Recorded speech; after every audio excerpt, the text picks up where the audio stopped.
All right, I'm kicking this out live on YouTube with a CH, YouTube. Come on. And then, Chelsea, did you have a list of our things to cover today? Yes, I do. So we'll open for questions too, but I want to make sure we cover a few key things. We had questions in our group about, I want to see more about what was it? Foreclosures and whatnot. That's all well and good. Then there's what else do Signing we have? authority, um, signing authority for entities, chasing the chain there, and then servicing terms in our contracts. Just really the general process of establishing terms, making that a Yeah, part of loan servicing stuff. negotiations.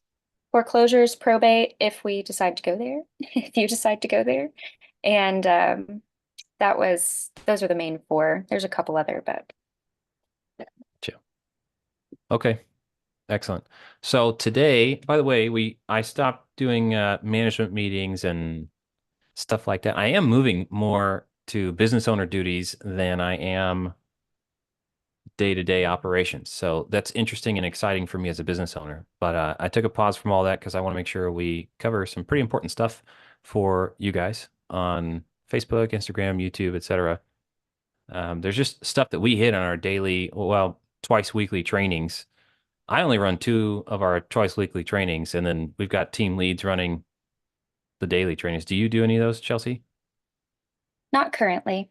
You don't lead Just any of them? in the foreclosure and uh, complicated situations that arise with those It's right true. now. You have been dealing with a lot of that stuff, so I want to make sure we talk about that.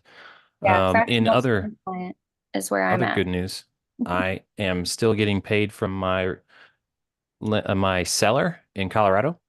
They're still paying me 200 bucks a month, so we're 3 months in. I'm still getting paid.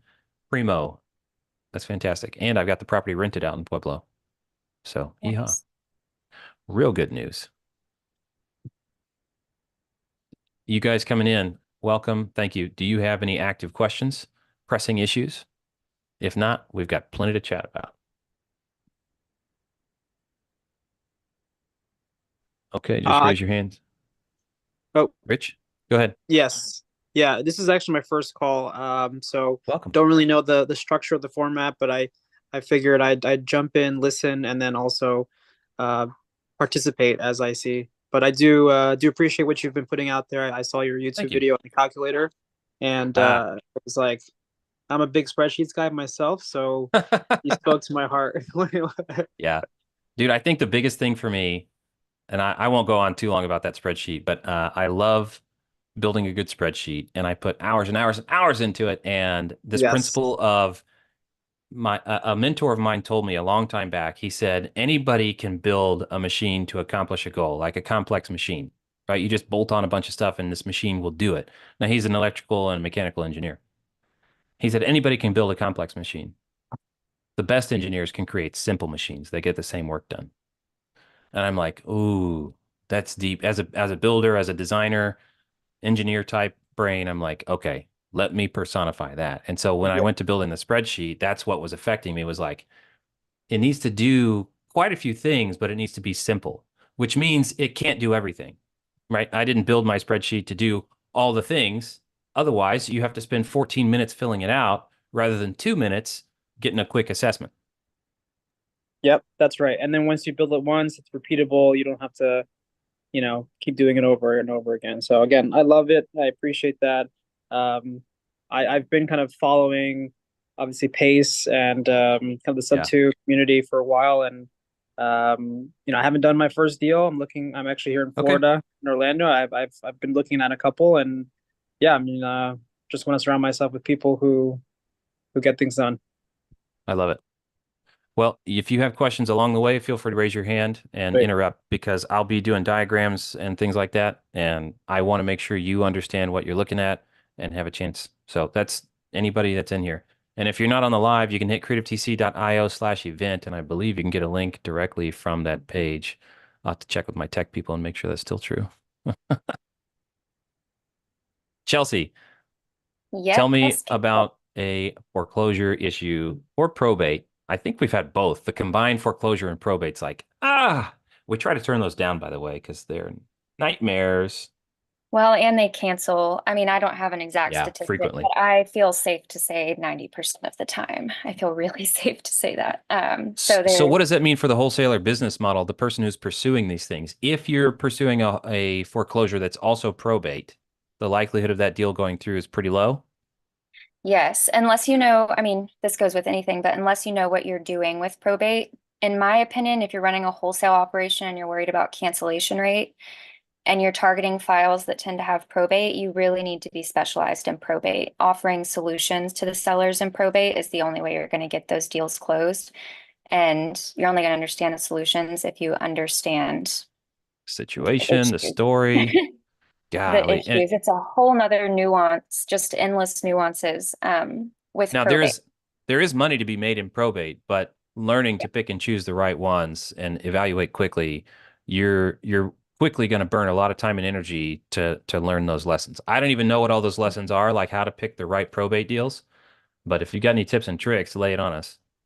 Having a will is a great sign. If they don't have a will and probate hasn't been done, you're probably going to have a pretty lengthy transaction, and it's also going to depend on the funds they have to go and get everything established. So having a will is great. If there's a will that leaves it to a specific person, in my opinion, you'd be safe to move forward with a less likely chance of cancellation. Yeah. Um, yeah, no will is awful. No will, no way. Where there's Everything, no will, there's no way. yeah, literally. Not all the time, but a lot of times. Because typically the two directions an airship issue is going to go is an affidavit of airship, which the title company typically handles. But if that can't solve it enough for the title attorney to move forward, you're going to have to go through probate. And a lot of these sellers don't have the money to retain a probate attorney to do what they Right. need to do. So, And I know there's some buyers, some wholesalers who have the money to go through the probate stuff and they'll front the money. And anytime you front money to a seller or something like that, please always treat it as a loan. Please. Officially, unofficially, I mean officially, like document it as a loan. Period. End of story. And that way at least you have some recourse in case they renege and things change down the line, like their attitude changes or it turns out they don't have authority. That way somebody has executed a loan, preferably with a personal guarantee that can follow them. It doesn't mean you will get paid back in a timely fashion, maybe not ever, but having mhm. it documented greatly reduces your risk overall on any of these transactions. Probate, foreclosure, somebody needs to move before they close, whatever it is. If you're advancing funds, treat it as a promissory note. Don't just treat it as one. Guess what I added to our contract, by the way? Any funds advanced shall be treated as a promissory note at 12% interest. Um, if the deal cancels, it's due back within 30 days. And I put Oh, that in our contract just across the board. that's I don't know if awesome. you were in that meeting, but that's in our standard contract now. So you don't even have to tell somebody. Now, I will rather formally treat it as a promissory note and or mortgage or deed of trust if possible, but definitely a promissory note with a personal guarantee where if I look, Chelsea, if you're going to sell your house to me and you need to move and I need to advance you $5,000 or $7,000 for moving expenses and who knows what else before you're even able or allowed to close with me, you're going to sign a promissory note to me. What I'm going to do is cash that promissory note in at Mhm. close of escrow, right? It's going to be a credit to one of us on the Well, settlement what statement. about this curveball? For instance, I just had a transaction where the wife and husband were common law married. Um, the husband died. The deed is not in the wife's name. So technically, the contract is between this common law married wife who's not on the deed. And then the only way she was going to be able to sell the house was to go through probate because their children, his children technically have the rights to the house before her, unless they go through probate. And our client was going to front the money for this probate attorney because the estimate No. they find was 4,000. However, there's no way for, in my opinion, and correct me if you know a better solution. To me, they would have no way to really secure their money because they're lending to somebody that's not even that doesn't even have the authority to sign a contract for the house yet. Yeah, so if they lend the money to somebody with a promissory note with a personal guarantee, you're in better shape, but it's still not great shape. It's still not low risk by any means. Yeah. Can they, so in that instance, if they wanted to record a lien against the house, like do a note and deed of trust, would they be able to, with it being between them and her? No. Yeah. No, Okay. not if the signer of that note doesn't have authority to place a lien on the property. I mean, That's the who, result I came to as well with them. So they yeah, I decided. mean, to who's authorized to place a go lien? forward. Right. Bottom line, it's the property owner or a judge. You know, if we're going to keep it simple, the property owner and the judge in a case are the only two who are authorized to place liens against a property. There's a few exceptions, but buyers, wholesalers are not one of those exceptions. Even if they borrowed money from you, you can't just go place a lien on somebody's house. Funny story, when I was working in the prison, actually, maybe not so funny. When I was working as a guard in the prison, they indicated that some of the less savory inmates and less savory guards were getting into spouts of where those inmates would have somebody file a lien. They'd do a public record search, find out where the guard lived, and place a lien on their house, which nobody would really notice, right? Because if you can file with the county, you can just file with the county, right? You can forge signatures and all this stuff. The person's already a criminal. They just want to cause trouble for whoever's the frustrating guard. And so people went to sell their houses, and suddenly there's a $25,000 lien they were unaware of, and it holds up closing and causes problems for people. Now, can they get around it? And yeah, but it's a pain. And so it was something where they were saying at the prison, like, hey, firm, fair, and consistent, baby. That's the way to manage inmates. Just period. End of story. They respect it. It's the people who are inconsistent, who have bad attitudes day after day, and you never know what to expect as a guard. Those are the ones that inmates have problems with, honestly. I'm kicking off Instagram Live as well. Forgot to do that earlier. Yeah. That's another thing you can encounter in probate. I mean, not only do you have to deal with people passing, but it's a whole entire chain if there's siblings. Yeah. And then Dude, some of the siblings have passed or title can get so crazy. Let me start a new page in my OneNote and I'll put it on screen real quick. And let's just look at some of the straight up craziness that we've got with. There we go. All right, let me switch my video feed here. And let's sketch. So you've got a husband and a wife, and title is held by the two of them jointly. Great. Depending upon how title's held, now this is where I'm going to sound like I'm not an expert. And Instagram, you can join at creativetc.io/event. You can register and get a link to join our live on Zoom. You've got a husband and wife. If one of them dies, the question is, how is title held? Joint tenants in common, joint tenants with right of survivorship. Like there's a bunch of these different ones. And this is where I'm telling you, I'm not going to sound like an expert because I haven't memorized that whole list. I just look it up every time. And it's really not about knowing everything. It's knowing about the things and knowing where to look for the information. So let's just say the husband dies. Well, does his interest in the house pass to his wife automatically? Not necessarily. It depends on how title was held and what state you're in. And so his interest may, in fact, go down to children. So let's draw some kids. He's got 3 children, child, child, child. So his interest passes down equally, thirds, to them. So if he has 50% interest in the property, 50 divided by 3 is whatever that math is. What is that? I don't even know. That's 16.6%. There we go. Yeah. Yeah. So each one of these gets 16.67% of equitable ownership of the property. And they have to sign. If the wife wants to sell, guess what? They have to sign because they now have equitable interest in the property. Can they sell it? Can they consolidate it? That's where stuff gets really messy. Yes, you can accomplish anything you want if everybody's in agreement, but that's not necessarily what's happening here. So Exactly what I've been going through on that Yeah, file like that, and they're not 18, so even yeah, if what if they, they're minors? yep. And that gets way more complex because now, in order to do something without their signatures, you need their guardian signature. Well, if she's the guardian, great, but does it work out that cleanly? It's hard to say. It's hard to say. So you can't just assume that if somebody's dead, their interest passed to the spouse, whether they were common law married or straight up regular married. What do you, yeah. Um, it's just Traditional. not that simple. You have to understand how title was held. So let me Yeah. just highlight technically, there's deed and title. Deed is a document that transfers to, interest or title interest. Title is the legal concept of how you hold the property. And this is why we don't like probate. I just don't like probate. I'm Yeah, sorry. it Not gets sorry. crazy. Did I tell you about the one that has like over 360,000 in judgments because her business got sued and she had no idea until she went to try to sell her belated mother's property? Dealing with Man, that one right now as well. Yeah, I think as a business owner, I've wasted enough money paying you to work on some of these deals that we just need to oh say yeah. no to the probate stuff.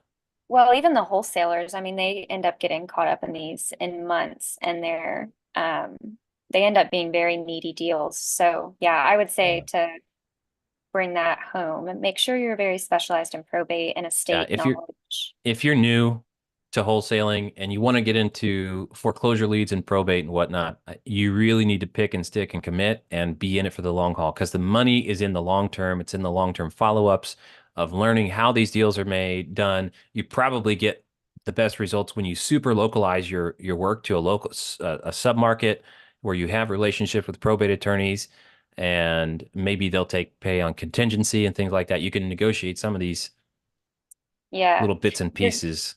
you're going to see them in foreclosures mostly. That's where all of them have come from actually, is homeowners that are in arrears. So if Well, if you're someone's pursuing that probate someone died directly, you can in a get probate foreclosure. stuff that before it goes to foreclosure. Yeah. Well, I mean, the probate files that I see are Yeah. coming because someone's targeting foreclosures and they just naturally have a lot of probate because of that. Yeah. I don't know anyone targeting probate directly. There's probably a lot of money to be made there. Yeah. Mm, yeah, I'm sure but there probate, is. this stories could go on. But they all are just about like that. So Well, one of the other things I wanted to talk about, and you guys on the live, ask questions if you want. One of the other things, oh, we got a question in the chat. How do people participate in the deals that show up on your website's deal map? Oh, the deal map. So on creativetc.io, that's a map of deals done. That's not even up to date because I have to manually update it. I don't have an automation. But if you visit creativetc.io, there's a little map of the US with little pins all over the place. Those are deals that we've actually completed for people. We've actually done the transaction management, consulting, et cetera, on that. And I think that only lists a couple hundred. And so it probably needs to double or triple up if I if I do that. I just wanted to show like a splash of, hey, we're doing deals all over the place. And you can see where we're most concentrated. we And need that's not high because level we're tech. choosing to focus there. Go again.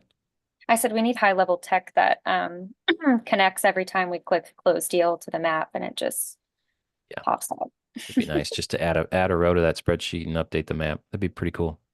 There you go. Let's look at signatures. That's something that we often run into where somebody has inaccurate signatures. So this is from a training that I ran with one of our hiring teams where we talked about, who are the parties in a deal, A, B, and C, names, roles, um, entry exit strategies. But then we got into how are LLCs structured? How are they owned? And how do you sign for child LLCs? Really common problem I see where we've got. So my holding company is Steward Holdings LLC. So that's this steward that's already written in. Okay.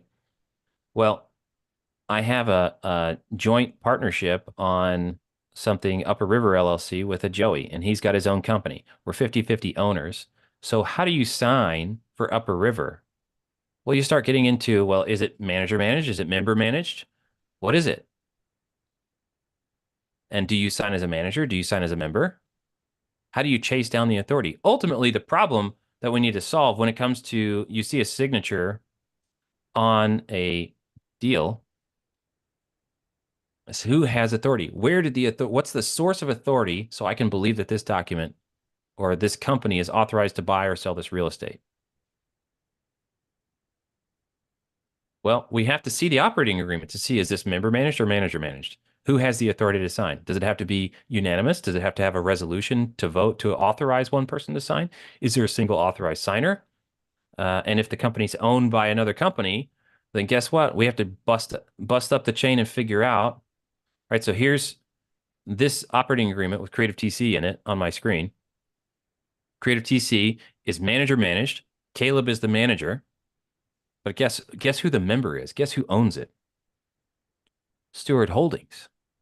A different LLC owns Creative TC. That's manager managed. Guess who's the manager of that one? Also me. And as my holding company, and I'm kind of blowing out my corporate structure here, but my holding company, I'm the member of the holding company. So, but is Creative TC owned by Caleb Christopher? Heck no. Heck no. Not. So how do I sign? So if you look at Creative TC as a container, or the operating agreement, sorry, not as a container. If you look at this as a document that I've got on screen, just pretend it's the operating agreement itself. The signatures at the bottom are signed by Stewart Holdings, by the member of that company.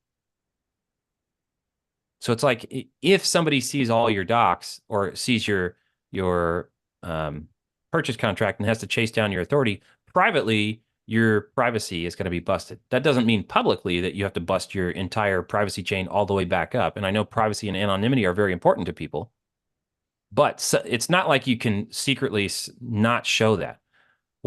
Chelsea, what's the number one thing that drives me insane about signatures when people sign when it's owned by another company?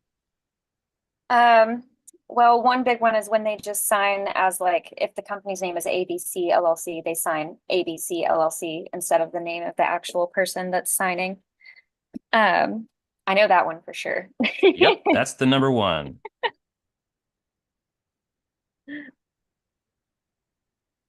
I'm gonna get you a shirt with the quote, "Who has the authority to place a lien on a property?"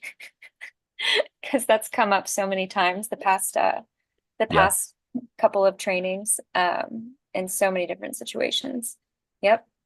So let's just get this clear, everyone. You can't sign a document by just making your company name cursive and calling it good. That's not a signature. Companies don't sign documents. That's not how signatures work. Okay. I'm going to use ABC LLC, but a real person signs on behalf of a company. So it's not ABC, it's John Smith. Okay. So there's John Smith's signature by ABC LLC. So the name of the entity is not the by, it's name. And that's why our signature pads have it this way. The signature up there is going to be John Smith. Name is ABC LLC. By who?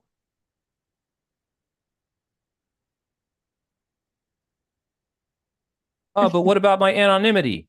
You don't get it right here. You don't get it on the document. And then the date. So, but who is John Smith? So like the authority. So we've identified that John Smith is the signer. That's great. On behalf of ABC LLC. That's great. But based on what authority? Like what is he to the company that gives him the right to sign? So you have to declare that on the signature pad. Do you have to? You should declare that on the signature pad.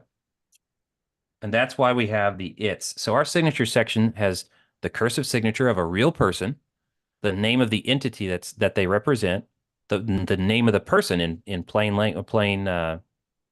non-cursive written out, and then we have to define their role with regard to the entity, the name. So it's like, who is John Smith to this company? And you get stuff like ABC LLC by John Smith, its manager. Like when you read it that way, it makes a ton of sense. But what about my anonymity? Well, if you want anonymity on purchase contracts and things like that, non-public documents, you need what's called a nominee signer. So Mhm. alternately, I'm going to do a blue X through this because like that's not wrong. But if you want somebody else, such as Caleb Christopher, and I do this for my clients, I can sign by Caleb Christopher. It's authorized signer. Let me make this fatter marker.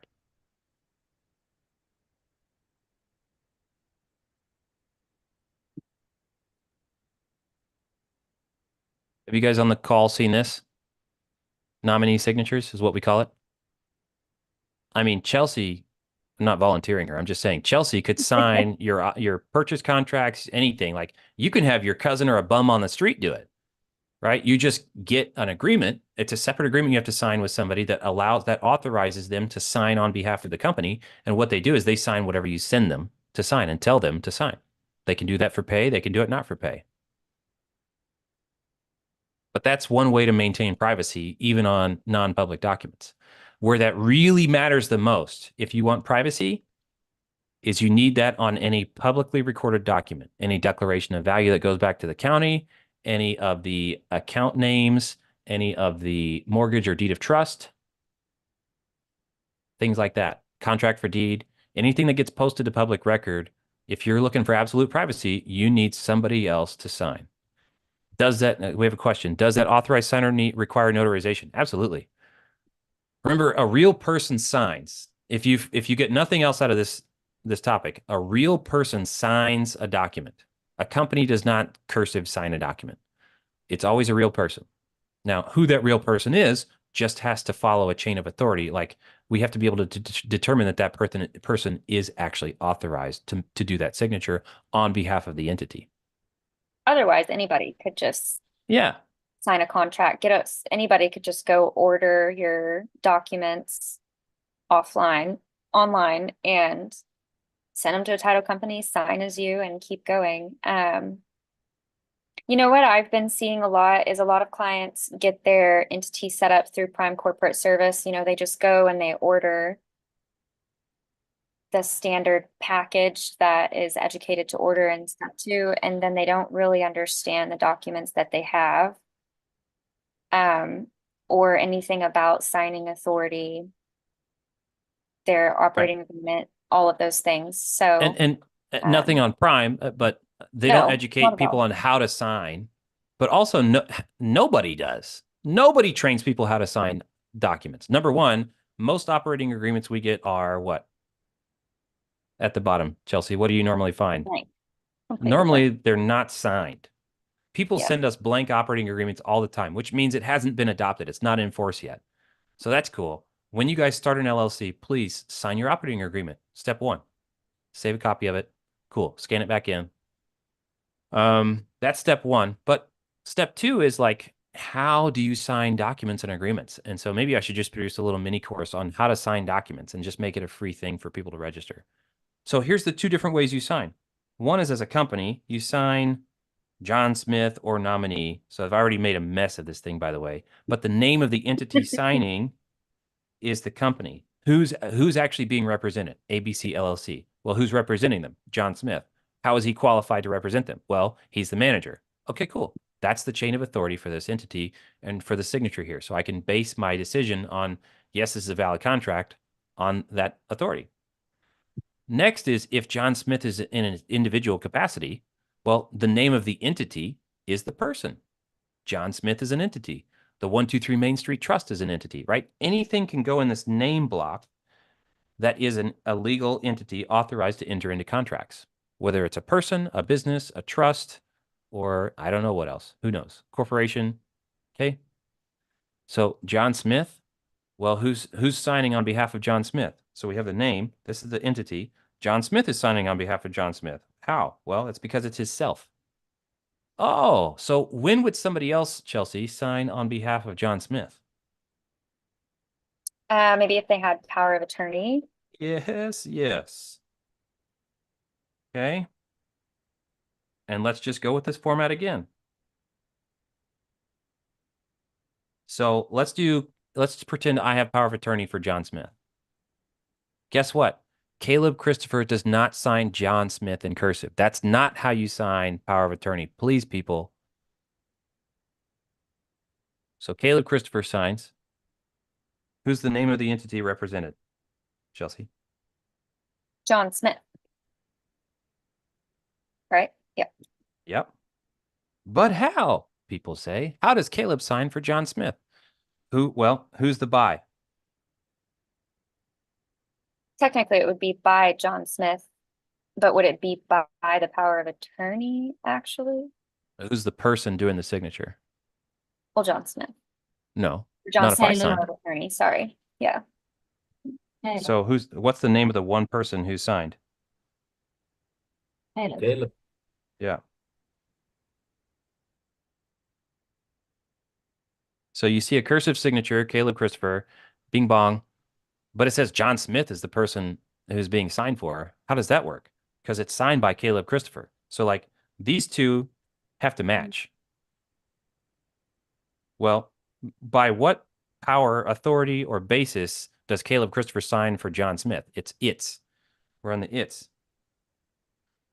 What am I? Authorized signatory or Usually not for in a power of attorney situation. You could use that language, but it's going to be unclear and people are going to question it. Attorney in fact, The attorney, principal or how? Oh, attorney in fact. Okay. attorney in, yeah. Attorney, in fact, most common way that people are going to document it. You can say power of attorney.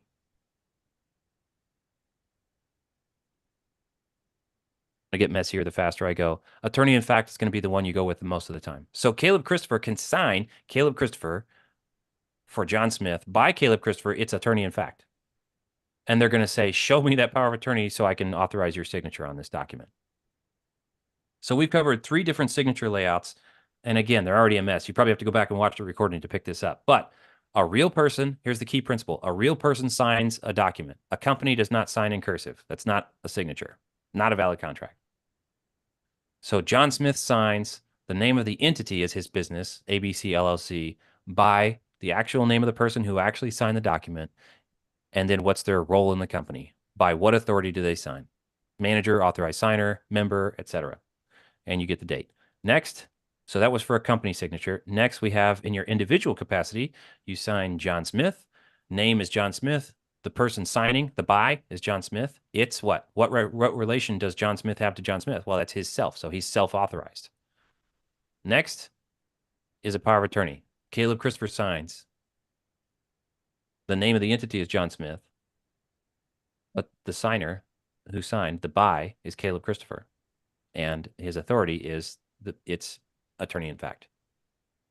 Is that helpful, audience? These are like the 3 layouts I would expect to see. Almost ever. Rarely would I expect to see something else. Can you Rich talk says, a little yes, bit helpful. about the difference in nominee signature and the single signer agreement addendum that we Ooh, offer yeah. to clients? Yep. Okay. That's the worst in I've ever seen in my. Let's go with it.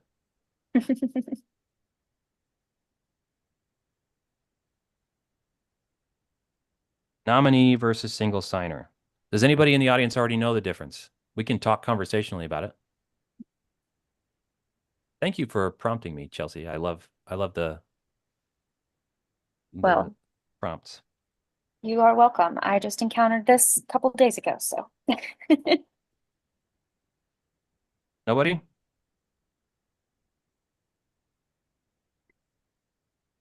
Okay, this container, let's call it a container that's a company.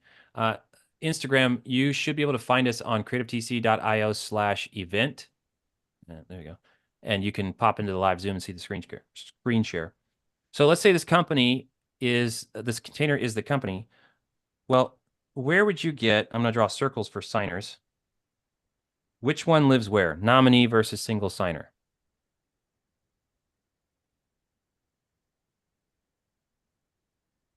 Oh, will you ask again? I was getting ready to send a message. Oh, no worries. Where would you find a nominee signer, inside or outside of the company? Outside of the company. Normally, it's outside of the company. It's a third party that you've engaged to sign documents on behalf of the entity. Okay, so let me zoom in here. external. And they get the title of authorized signer.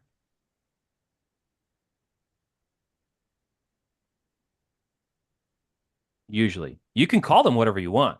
Usually authorized signer is the least friction way to sign a document. I'm John Smith, authorized signer for 123 LLC. Nominee signer. Nominee signer also works. People will question that though. You can sign as manager if your nominee agreement says that they can sign as the manager. But then somebody's going to say, by what authority, show me that you're a manager of the company? Because the operating agreement will not show that John Smith is a manager of that company if he's just the nominee. So then you have to bring out the resolution to appoint a nominee signer and the nominee agreement that says this is how you're commanded to sign on behalf of the company. So that's what a nominee is. It's a third party that signs on behalf of, which is usually either A, for convenience. Why would you do a nominee signature? Convenience. If it requires local in-person signatures, I know some attorneys or documents are not allowed to be signed remotely. They don't want remote online notary.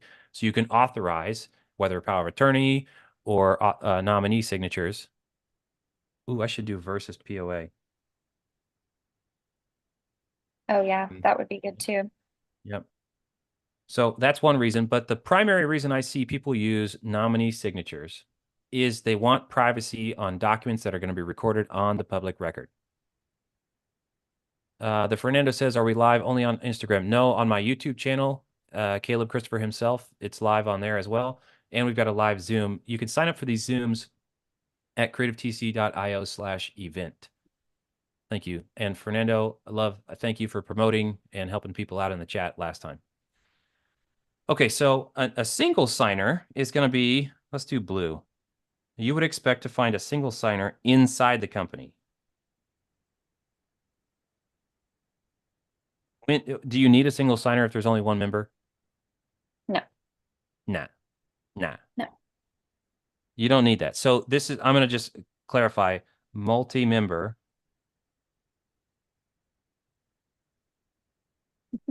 company, LLC.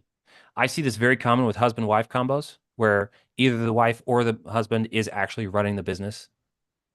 So let's say husband and wife. Well, technically, their operating agreement by default, if they're member managed, is going to require unanimous signatures. And it's like the wife has a day job and the husband is the one doing the investing, or the other way around, where the wife is actually doing all the real estate wheeling and dealing, and the husband has the full-time job. Either way, getting dual signatures all the time, not convenient. So you might actually use a single signer, which is a resolution of single signer, where internally the company says, Judy is authorized to single sign for anything that the company wants to do. And you can put limitations. You can say she's only a single signer for the next 3 days, for the next 3 months, until close of escrow on 123 Main Street. Only in relation to 123 Main Street, she's fully authorized to enter into purchase and sale agreements. You can put whatever rules you want in that agreement. The same is true for nominee and single signer. You can specifically list, hey, Caleb is only authorized to sign purchase and sale agreements, not closing docs, or is authorized to sign anything related to this purchase or sale of 123 Main Street, but he's not allowed to enter into a new purchase agreement or into any new debts or anything like that without mutual signatures. Completely open-ended. It's a whiteboard. You can do exactly whatever you want. Just remember, you can authorize an individual to sign on behalf of a multi-member company. That's normally what you use a single signer resolution for. It's usually a matter of convenience. Nominee is when you appoint a third party, either for convenience or for anonymity. And then power of attorney. Where does power of attorney come in? Can a company issue a power of attorney? It's a I get great mixed question. answers. I don't like it. Can they? My research indicates yes, technically a company can issue a power of attorney for someone to act on behalf of the company. I really, really, really don't like that idea. I would rather you appoint someone as a nominee signer, because then with the nominee signer, you actually use a resolution of the company where all the members ratify this, or a majority or a supermajority, depends on your operating agreement, which most of you haven't read your own operating agreements. I already know this. I'm going to wag my finger because it's true. you have to sign a resolution of the company where it's authorized, where we say, hey, as this company, John, Judy, and Caleb all agree to appoint Chelsea as a single nominee signer so that she can sign documents on our behalf because we want anonymity. Cool. That's fully authorized. That's the normal way to do that stuff.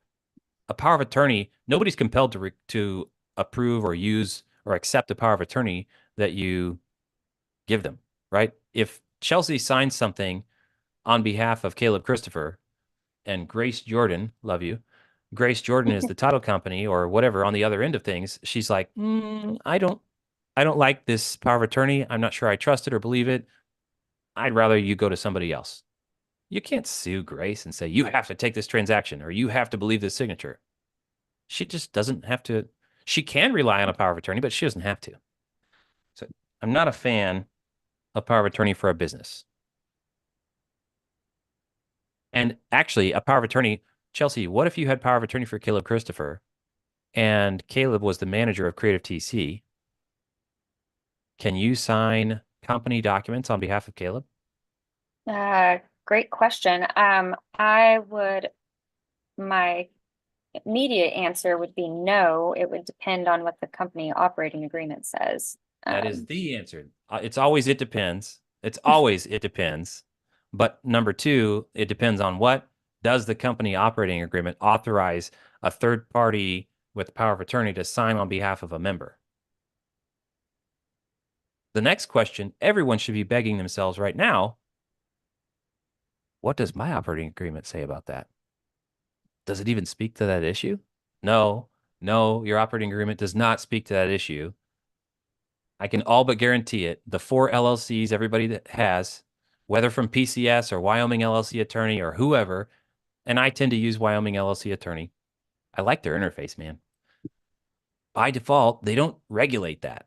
They don't talk about it. So it's something you should add specifically to your LLC operating agreements that power of attorney is explicitly not authorized to act on behalf of one of the members or is explicitly authorized. Make your own decisions. Well, this was supposed to be a Q&A. We've only had like 2 questions in the chat. I've been monologuing. We've got quite a bit more we can dump into. Our monologuing helped Nikki. She needed to encounter the signing authority information. So Nikki, you've got to have questions about this.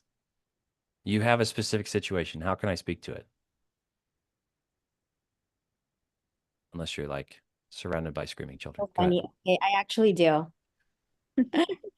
Oh, so the question is, I have someone overseas who is he's on his way back, but yeah. Anyway, long story short, it's just have you guys used an online notary? He's a US citizen. Yeah. It's just they do buyers who are overseas. Yeah, absolutely. We've done online notary. So if you're overseas and you have to notarize something, typically you have to like travel to a US embassy or something like that in order to have, yeah. And that's quite a bit of a pain. So the question is, can you use an online notary instead of that? My understanding, and this is off the top of my head, is typically yes, you can. Okay. Because they're going to verify your identity with a photo ID and or questions to identify, is Caleb Christopher, this guy on the other side of the line, is he actually Caleb Christopher, authorized to sign on behalf of himself? So usually that will do. Is that it? Yep, that's it. It's good to know it because he was actually asking me about like the power of attorney, and I knew about the nominee, but I had no idea about like power of attorney just for like signing for closing, so. Yeah, and I've had it where a closing attorney, like a title company closing attorney, the same thing to me, but this closing attorney required in-person signatures only.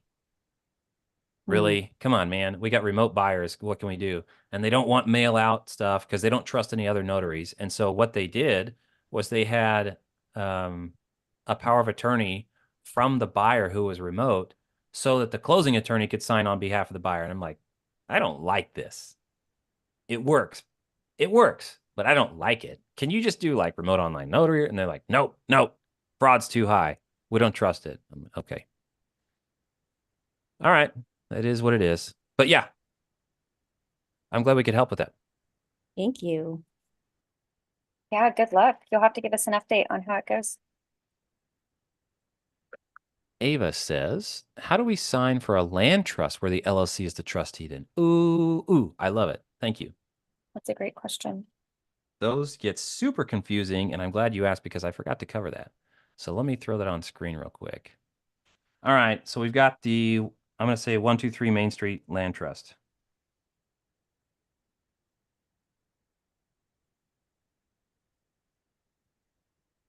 Actually, and usually these are like dated 4/3/24.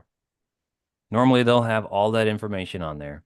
Okay, 123 Main Street Trust Land Trust dated 4/3/24. Well, the trustee is going to be, let's say, ABC LLC. So let's get some details. Ava, give me some names.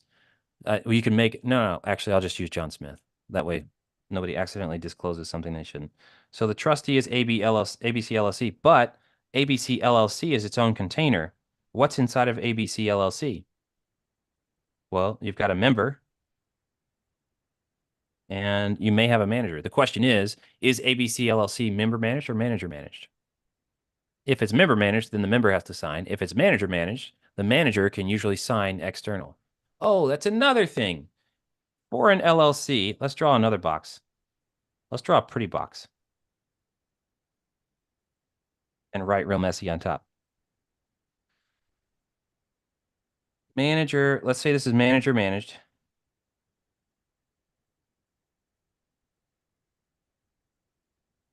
Managers usually sign exterior contracts. They manage the day-to-day business to the rest of the world. Members, they sign internal stuff. Is this too small? So the company managers act externally, contracts, etc., bank account management, and members deal internally. They vote on measures, they sign resolutions. Just a random, I don't want you guys to forget that. So you've got this 123 Main Street Land Trust. Let's draw that in a container, by the way. Because inside of there, the trustee is ABC LLC. The member is John Smith. I'm keeping this simple. This looks complex, but I promise you I'm keeping this simple. Let's just do member managed. The simplest possible. So the signatures, when 123 Main Street Land Trust has to sign, are going to be something like, you're going to have the signature, the name, by, its, and date. Well, we already know the name of the entity is 123 Main Street Trust. Just imagine that's all there. I ain't got room. By, well, who's going to sign on? Yeah. Who signs? Does the LLC sign? Does John Smith sign? Ooh. Anybody? Thoughts? Chelsea, I got so much screen. I'm going to remove your spotlight so we can like maximize this video. Okay, yeah, that would be easier to be able to see it. As beautiful as she is to look at, she's too distracting, people. I need your focus. I need your focus right here. I'll just draw Chelsea real quick. You crack me up. You guys can stare at her there if you need to. So who signs on behalf of 123 Main Street Trust? Who's the by? The person signing, but who is that? Always. The trustee? Yeah, but how do we put the trustee in there? Because the trustee is a company, but a company can't sign. A person has to. Ah. Well, we already know it's the trustee. So like the major question is going to be right here. What do we write right there? Because trustee is the answer right here. Process of elimination. the member. Yeah, would you do John Smith, comma, member of the LLC? Yep. So there's two different ways to do this. We can do number one and number two. Okay, John Smith as member of, what was it? ABC LLC. Okay. Okay, that's one way to do it. The next way is ABC LLC by John Smith as member. But like, just package this whole thing. It's a mouthful, but package this whole thing. And now let's read the signature pad. The signature is John Smith by, well, who's he signing on behalf of? He's signing on behalf of the 123 Main Street Land Trust dated 4/2/2024. Okay, that's the name. Great. But it's by who? Well, it's by John Smith as member of ABC LLC. So ABC LLC is the entity that has authority to sign on behalf of the name, the entity that's in question. Well, what role does the by have to the name? Well, the by is the trustee of the entity being signed for. Would it Ava. technically be more correct? Oh, go ahead. Sorry. Let me raise my hand. Oh, you're good. Real quick though, Ava, is this helpful? More confusing? It took me a long time. She says yes. It's probably to more confusing. Yes, thank you. She's more confused. Thumbs up, people. We've done it. Chelsea, what'd you have? Oh, I was just gonna say, this is really important, honestly, because well, one, this is really important because so many people are switching to doing their sub-2 deals under trusts, and coming in and understanding how these need to be signed is really important. But I was gonna ask if the second option is technically more proper More better? than the first option. I do like it better as option number 2. Okay. Either way Because the actually works. trustee is the LLC. You could also do ABC LLC by its member, John Smith, Mm. its trustee, because its trustee points back to this. Nikki says, this is so helpful. Well, she said this is so helpful. Kind of more like boring. She didn't capitalize. So this is so helpful. So now how valuable is this illustration now that I've colored all over it? It's valuable because you were here for it. So helpful and more confusing. That's true. Thank you. That I feel exactly the same way, because if you ask me that question, oh, who signs on behalf of a trust? I'm like, oh, let me break it down and let's figure it out. I can't just tell you. Wow, sorry about that.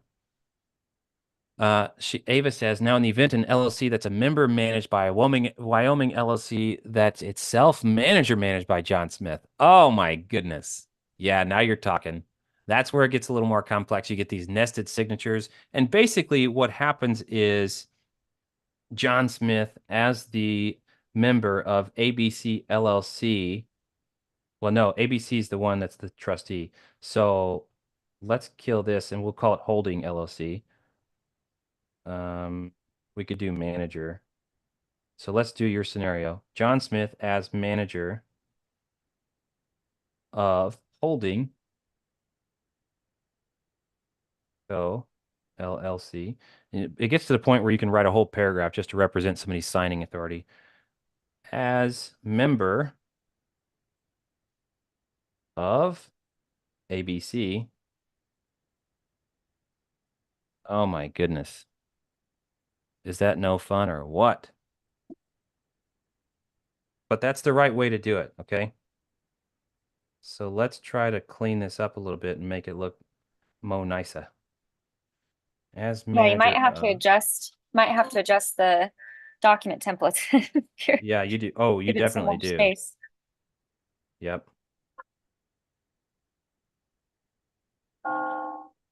and you end up with something like this. By Yeah. John Smith as manager of holding company LLC, as member of ABC LLC, its trustee. And your date goes on the next page. There you go. Ava says thank you. Grace says it's very helpful. Boy, Definitely So- helpful for me. I mean, it's so easy to just type somebody's name, put member/manager, and just do like the the basic thing that people do. And yeah, there was a question. Is everything null and void if the documents are signed incorrectly and no one catches it? That's a Like very good caught question. later after closing. If documents are signed incorrectly, usually, and again, I'm not an attorney. I do my own research, though. Research indicates that if Caleb Christopher signs, is a joint member, like if I'm a member of a multi-member LLC and it requires unanimous signatures to buy a property or sell a property, and I go and enter in a purchase contract and execute, and it gets all done, it's very rare, number one, that a judge will reverse a transaction that has completed. Very, very rare. So next comes, how do we handle that? Well, that's internal to the LLC. Now, Caleb has personal liability on behalf of the LLC or to the LLC for any damages, et cetera, and it becomes an internal litigation issue for the LLC members. So it does not necessarily directly invalidate the actual agreement if it's already closed. Now, if you want to challenge it before it closes, that's why clients, people who work with Creative TC, that's why we ask you, let me see all your operating agreements all the way up, because we want to make sure you have a bulletproof signature and authority, because we don't want anyone, anytime that seller wants to back out, if the best thing you've got is a memorandum and they can start poking problems at, you didn't even have full authority to sign. You just lost the deal.